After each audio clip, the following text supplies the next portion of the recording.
Код да ви кажем, ора. Днеска си викам, ще си правим диетична супа, нали да оплътка малко шкембе преди морето. Обаче Коги отвори хладилника, там само светлина, братче. Ни картофи, ни лук, апе, нищо. Па си рекох, че май супата ще остане диетична, само плановете ми. И ко правим? Отим до пакалията, нали? Оня там ми вика, комшо, какво ста?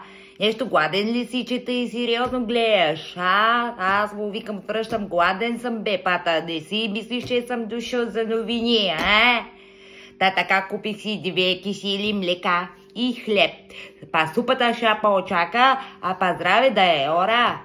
Ако и вие сте от Запад, знаете, че у нас никога не се остава гладен.